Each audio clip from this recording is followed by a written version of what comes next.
মাইয়া মানুষ অনেক সুন্দর একটা খেলা জানে। ছোটবেলায় পুতুলরে মানুষ বানায় খেলে, আর বড়বেলায় মানুষকে পুতুল বানায় খেলে।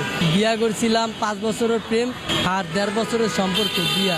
10 দিন আগে আমার ডিভোর্স হয়ে গেছে, সে আরেকটা বিয়া করে ফেলাইছে। কেন ছেড়ে গেছে এটা তো আমি কইতে পারব না, তার ব্যক্তিগত ব্যাপার, কি জন্য ছেড়ে গেছে। কিন্তু আমি আমার সাইড থেকে ওরে কোনো কমতি রাখি নাই দেওয়া। একটা মেয়েকে যতটুকু ভালোবাসার প্রয়োজন আমি ততটুকুই ভালোবাসছিলাম। মেয়েরা টাকার পাবে, তার জন্য আমার ফ্যামিলি ছাড়ছে, সে আমার ছেড়ে চলে গেছে। মানুষ পছন্দের একটা জিনিস কখন ছাড়ে, সে আরো দামি কিছু যদি পায় তখন ছাড়ে। সে হয়তো পাইছে আমার ছেড়ে গেছে, কিন্তু আমি এখনো পাই নাই, সেই জন্য তারা ছাড়তে পারি না। তার স্মৃতি নিয়ে বাইচে আসছি। তারা কথা দিয়েছিলাম ভাই যে সে যদি ছাইরা চলে যায় তাহলে আমি আত্মহত্যা করবো, কিন্তু ভাই অনেক কষ্টে বাইচে আসছি নিজের লগে লড়াই কইরা। সে চলে যাওয়ার পর আমার বাইচা থাকার ইচ্ছাটা চলে গেছে। ভালোবাসার মানুষ হারানোটা অনেক কষ্টের, যার হারায় সেই বোঝে। আজকে ওই মেয়ের কারণে আমি রাস্তায় ঠিক মতো খাইতে পারি না, না খেয়ে রাস্তায় ঘুরি। আমি আমার ফ্যামিলির কাছেও চাইলেও যাইতে পারি না, কারণ তার জন্য আমার ফ্যামিলি ছেড়ে আসছে, আর সেই মানুষটা আমারে ছেড়ে গেছে। নারী তুমি ধন্য, পুরুষ মানুষের মন ভাঙার জন্য।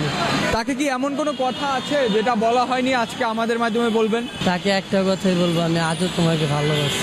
আপনার মুখে আমি একটা গান শুনতে চাচ্ছি। ওপরে ওপরে মিঠা, ভেতরে সর্বতিতা। ওপরে ওপরে মিঠা, ভেতরে সর্বতিতা। ক্ষণে ক্ষণে জনে জনে বিলায়া দেয় মন। ভালো না আমার বন্ধুরা চরণ গো, ভালো না আমার বন্ধুরা চরণ। না বুঝিয়া ধইরাছিলাম ভুল মানুষের সং, কে জানি তো তার পিড়িতে সবই ছিল ঢং। বোঝে না সে মনের ব্যথা, অন্তরে জ্বালাইল চিতা। বোঝে না সে মনের ব্যথা, অন্তরে জ্বালাইল চিতা।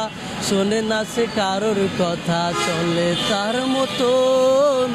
ভালো না আমার বন্ধুরা চরণ গো, ভালো না আমার বন্ধুরা চরণ।